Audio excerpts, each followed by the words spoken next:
और वक्फ संशोधन विधेयक आज राज्यसभा में पेश होगा। बड़ी खबर इस वक्त ही बता रहे हैं, राज्यसभा में चर्चा के लिए 8 घंटे का समय निर्धारित किया गया है। देखिए, लोकसभा में वक्फ संशोधन विधेयक पास होने के बाद सरकार इसे राज्यसभा में पेश करेगी। दोपहर 1 बजे से राज्यसभा में इस बिल पर चर्चा शुरू होगी। राज्यसभा में बिल पर चर्चा के लिए कांग्रेस को करीब 45 मिनट का समय मिलेगा और जिसमें पार्टी के प्रमुख नेता वक्फ बिल के विभिन्न पहलुओं पर अपनी राय रखेंगे। बीजेपी की तरफ से सुधांशु त्रिवेदी, बृजलाल राधा मोहन दास अग्रवाल, गुलाम अली खटाना हिस्सा लेंगे। कांग्रेस की तरफ से अभिषेक मनु सिंघवी, इमरान प्रतापगढ़ी बोलेंगे। तो आज राज्यसभा में भी आपको देखने को मिलेगा कि क्या विपक्ष के विचार रहते हैं इस वक्फ बिल को लेकर, और सत्ता पक्ष की तरफ से सुधांशु त्रिवेदी क्या कुछ बोलने वाले हैं। तो आज राज्यसभा में भी पेश हो जाएगा वक्फ संशोधन बिल और उसके बाद ये राष्ट्रपति के पास जाएगा। राष्ट्रपति इस पर मुहर करेंगे और ये बिल लागू हो जाएगा। तो ये पूरा प्रोसीजर है। कल आपने लोकसभा भी देखा, आखिरकार जो वक्फ संशोधन अधिनियम बिल है वो कल लोकसभा में देर रात पारित हो ही गया। और आपने देखा कि मुस्लिम भाई बहनों में भी कितना जबरदस्त का उत्साह था। वो इस बिल के लाने की वजह से कितने ज्यादा खुश थे, और हो भी क्यों ना, क्योंकि इसमें जो पिछड़े मुसलमान थे, चाहे वो बोहरा समुदाय के मुस्लिम हो, चाहे वो आगा खानी इस्माइली मुसलमान हैं, उन सबको इसमें सम्मिलित किया गया है। तो दोपहर 1 बजे से आज चर्चा शुरू हो सकती है। सूत्रों के हवाले से खबर है आज राज्यसभा में वक्फ संशोधन बिल पेश होगा और आज भी 8 घंटे दिए गए हैं इस बिल पर चर्चा के लिए। वक्फ संशोधन विधेयक लोकसभा से पास हो गया है। 12 घंटे से अधिक समय तक चली मैराथन चर्चा के बाद लोकसभा ने वक्फ संशोधन बिल 2025 लोकसभा में पारित कर दिया गया। स्पीकर ओम बिरला ने चर्चा पूरी होने के बाद वोटिंग कराई और इस विधेयक के पक्ष में 288 और विपक्ष में 232 वोट पड़े। रात 2 बजे वक्फ संशोधन बिल लोकसभा से पास हो गया और बीजेपी के सहयोगी दल जेडीयू और टीडीपी ने बिल का समर्थन किया। उससे पहले सदन में गौरव गोगोई, ओवैसी समेत कई सदस्यों की ओर से लगाए गए संशोधन खारिज हो गए हैं। और बिल पर चर्चा के दौरान जहां सत्ता पक्ष के सांसदों ने बिल का समर्थन किया, तो वहीं विपक्षी सांसदों ने इस पर कड़ा विरोध जताया है। और इस दौरान कई मौकों पर हंगामा भी देखने को मिला है। एआईएमआईएम सांसद ओवैसी ने अपनी बात रखने के बाद वक्फ बिल को फाड़ दिया, जिस पर सत्ता पक्ष की ओर से सवाल उठाए गए हैं। बीजेपी सांसद जगदंबिका पाल ने इसे असंवैधानिक करार दिया। तो बड़ी खबर आपको इस वक्त ही बता रहे, वक्फ संशोधन बिल लोकसभा से पास हो चुका। कल आपको बता दें कि सदन पर 11 से 12 के बीच में ये लोकसभा का बिल रखा गया था। 8 घंटे का समय था, जिसमें 4 घंटा बीजेपी को अपना पक्ष रखना था और 4 घंटा विपक्ष को अपना पक्ष रखना था। लेकिन कई रात के देर बहस के बाद 288 वोट पक्ष के से पड़े और 232 संसद में वक्फ बिल पर 232 वोट पड़े और इसको जाकर अब जो वक्फ संशोधन अधिनियम था बिल, वो आखिरकार कल पास हो गया और आज राज्यसभा में ये बिल पास होगा। तो आखिरकार आपको बता दें कि इसको लेकर कई बार एआईएमपीएल भी, चाहे एआईएमआईएम असदुद्दीन ओवैसी ने तो इसको अभी भी मानने से इनकार कर दिया है।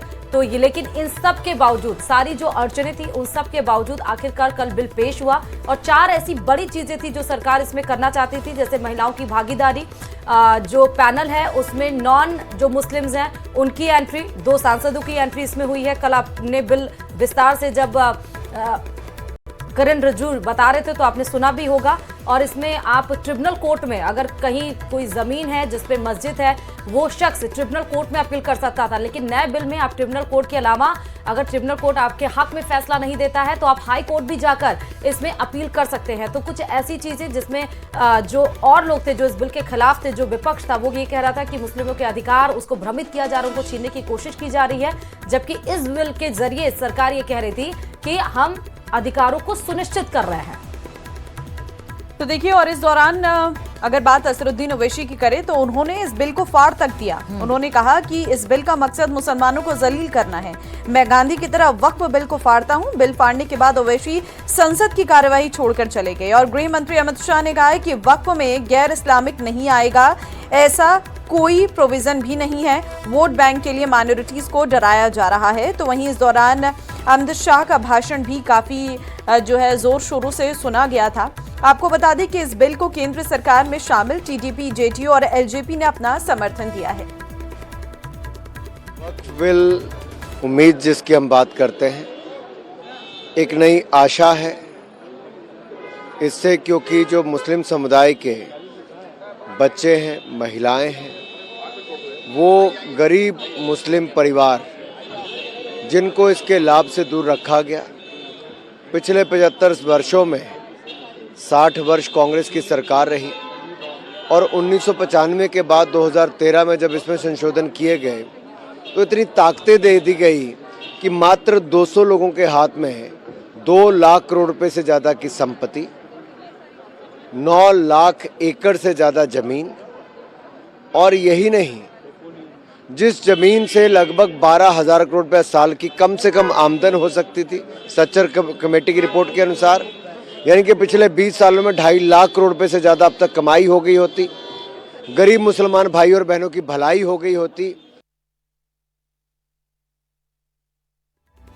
ने कहा कि इसमें गरीब जो भाई बहन हैं उनकी भलाई होगी, क्योंकि इसमें आपको बता दें कि इस बिल में gave such constructive suggestions, but all our constructive suggestions were turned down. I think this government is not serious. They also showed the lack of knowledge related to Waqf. There are many things they were spreading false propaganda on. But most importantly, we will be vigilant to ensure that this law is not misused to create further law and order situation in the country. Gogoi को सुन रहे थे। और विपक्ष लगातार oppose करता रहा, और अगर बात करें अज़रुद्दीन ओवैसी जी जो इस तरह से उन्होंने उसको बिल को फाड़ा और उन्होंने कहा कि ये अनकॉन्स्टिट्यूशन है, क्या कहेंगे इसको? ये देखो, ओवैसी खुद को मुस्लिमों को मसीहा बनने की कोशिश वो कर रहे थे। कांग्रेस से ज़्यादा मैं विरोध किया। देखो, मैं ये बिल फाड़ दिया, ये दिखाने के लिए उन्होंने ये नाटक सभागृह में किया। आप देखें कि तृणमूल कांग्रेस हो, समाजवादी पार्टी हो, कांग्रेस रहने दो, डीएमके रहने दो, वो माइनॉरिटीज़ की आगे का लीडर कौन, किसके पीछे माइनॉरिटी आ सकती है, ये दिखाने के लिए सब ये नाटक कर रहे थे। वो माइनॉरिटीज़ को दिखाने के लिए कि हम ही आपका मसीहा है, और ये लड़ाई उनमें आपस में फ्यूचर लीडर एस्टेब्लिशमेंट के लिए थी। लेकिन जिस तरीके से इस बिल को फाड़ा गया, बोला गया कि ये सेट एजेंडा है बीजेपी वालों का और उनके जो सहयोगी हैं, उस पर क्या कहेंगे आप? देखो, विपक्ष ने विपक्ष का काम किया है, वो सही बोल ही नहीं सकते ना कि बाबा ये सही है, सही काम किया है।